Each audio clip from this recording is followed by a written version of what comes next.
ये वंशावली इधर क्लोज कर लीजिए, ये दिखाइए, यही फॉर्म होता है 3 जो आपको भर के देना है। क्या है, मधुबनी जिला के लोगों के लिए मैं बता रहा हूँ कि सर्वे में कैसे आप चेक करेंगे। ऑनलाइन जाएंगे, देखिए गूगल पे जाइए और गूगल पर आपको क्या क्या डायल करना है देखिए, ज़रा क्लोज कीजिए, लोगों को ये दिखाइए, DLRS। ये जैसे ही करेंगे DLRS बिहार, इसको क्लिक कर दीजिए।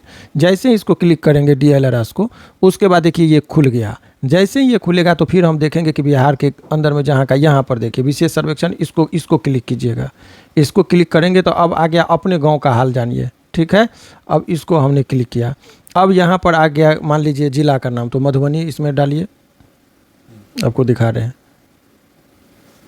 मधुबनी, एम से जाएंगे मधुबनी। अब मधुबनी में अब आपको सर्किल का ये क्लिक, अब सर्किल में आपको मान लीजिए माने सर्किल का मतलब हो गया अंचल, ये हम 15/18 हमने डाल दिया।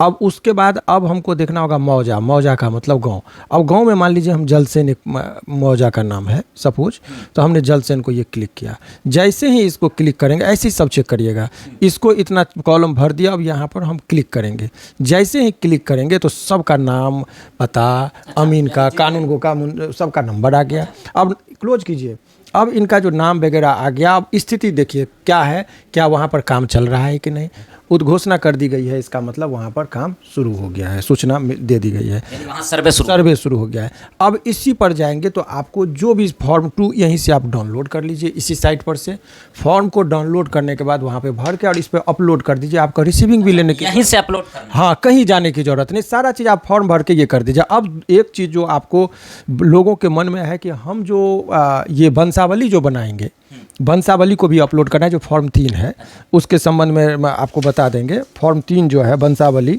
स्वघोषणा, निर्गत किए जाने सत्यापन पत्र, हल्का हम बता रहे हैं वो, तो वंशावली का जो फॉर्म भरना है। तो अब सवाल ये कि वो किन से बनाए, तो वंशावली में आपको बता रहे लोग गुमराह कर, वंशावली जरूरी है क्या? यस, वंशावली ऐसे संपत्ति के लिए बहुत जरूरी है जो खानदानी से आपका आया है। तो आप दिखाएंगे कि उस वंश का है, तभी तो आपका ये जमीन है।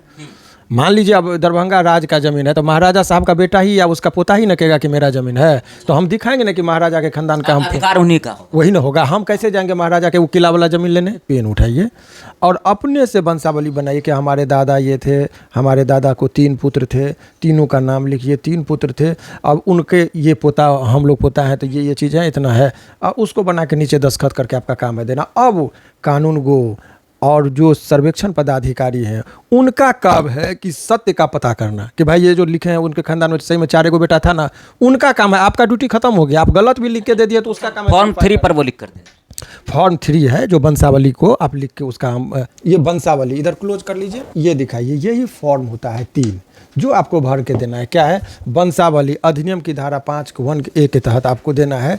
इसमें लिखा है सेवा में शिविर प्रभारी अंचल जिला जिसका नाम है दे दीजिए, स्वयं की वंशावली समर्पित करने के संबंध में सारा लिखा हुआ है कि अपना वंशावली स्वयं वो दे रहा है। इसमें कहीं एफिडेविट करने के, लोग क्या कर रहे हैं कि वकीलों की कमाई बढ़े, तो वो कह देंगे कि एफिडेविट करा के चले जाओ, सरपंच का खुशामद करो कि वो साइन करे, किसी की साइन की जरूरत नहीं है, लोगों को पता नहीं, आप अपने से लिख कर दे दीजिए, से लिख कर जमा कर देना। आपका किस वंश का है आपको पता होगा ना, सरपंच को क्या पता होगा, या जाने की आवश्यकता, कहीं जाने के, आप उस वंश के, आप वो वेरीफाई करेगा।